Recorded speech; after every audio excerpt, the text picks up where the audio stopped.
Look at this bridge. It spans 1,013 meters and connects Lisbon to Almada in less than 5 minutes. Without this bridge, the alternative is a 55-mile round trip to the same destination. Global threat intelligence like this bridge gives our threat hunters that speed advantage, allowing them to get from A to B much faster. I'm Ben Walker, and I'm exploring the world of threat hunting. I travelled to the city of Lisbon in Portugal to the Logicalis EMEA SOC to meet the dedicated team working tirelessly to improve the odds for organisations. Now, in this episode, we'll focus on speed and how utilising threat intelligence reports can give the threat hunting team the advantage to act quickly to protect customers' data.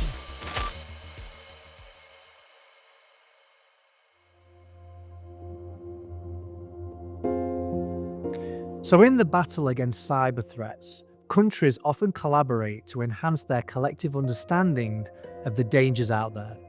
Global threat intelligence is a crucial asset in threat hunting, providing valuable insights into the bad actors targeting organisations.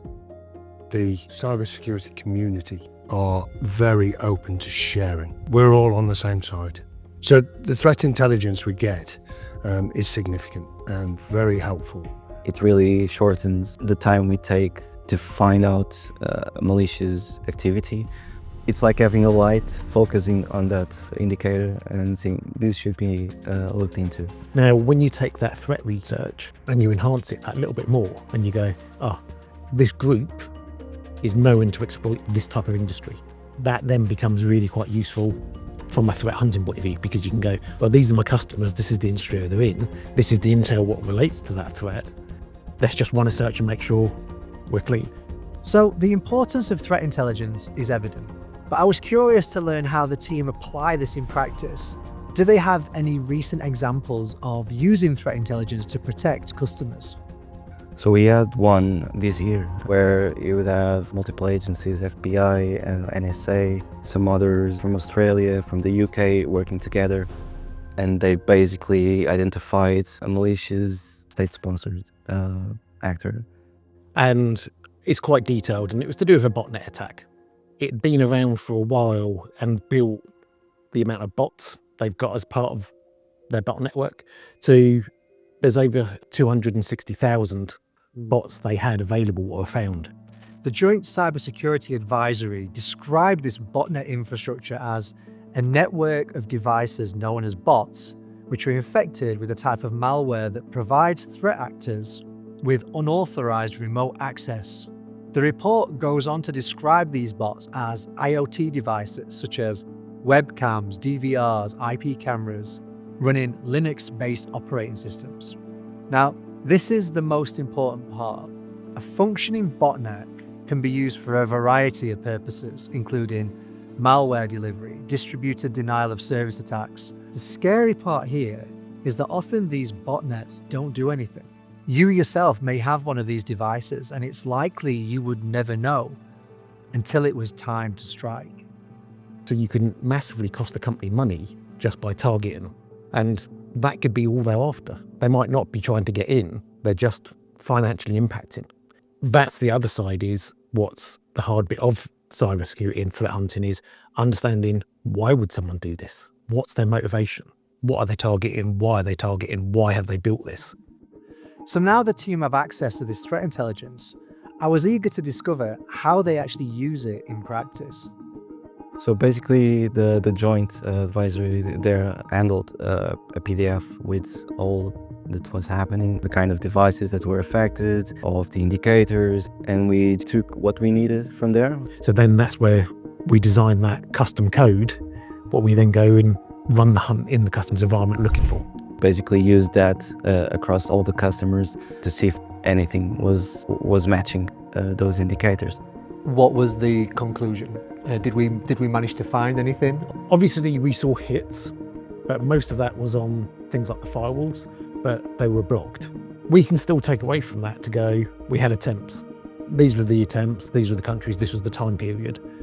We take that intelligence And then we look at what other data sources we got. Do we have the vulnerability information? Has it been linked to a CVE? Does that now go, well, that was a low, but now it could be a critical because we're seeing it exploited in the wild and we've got this evidence behind it. From a government department, they're saying this is a threat. So now I'm wondering, what's the difference between a threat hunter extracting and using this information versus an AI model designed to do the same thing? So the human side is very important. The technology side is also very important. But we see the technology as a helper. Yes, I could have a piece of code, but some people would call it AI these days, to look through that PDF and extract information. But if you've just gone through a document and extracted key things, what matches patterns, you're not taking the context of that. So obviously in these documents, they might publish an example of an attack. So you might end up with indicators, what has nothing to do with what you're actually hunting. It was just used as the example of what they found in this case. So then you're distorting your search. And the other side of that is, just because we found a relationship with one of those objects in an environment doesn't mean it's a true threat. And this is where that human threat hunter really adds the context of, we ask the questions. That was this sort of attack pattern. Is there anything else I can look at in this environment? Or, oh, I found one hit, that looks a bit suspicious. What else is related? So then you might run further hunts with what intelligence we've got around them, just as a safety net.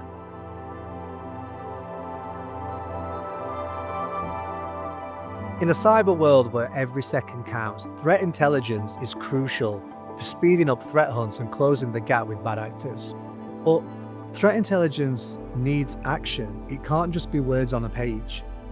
We've got to blend human expertise with technology to extract those valuable insights from the research, but then also apply it with the right context to protect those customer environments. Finally, and probably most important of all, I learned that we've got to remember that this information is in the public domain. The bad actors know what we know, creating a constantly shifting battlefield. So how do we address that? How do we hide threat intelligence? How do we conceal it?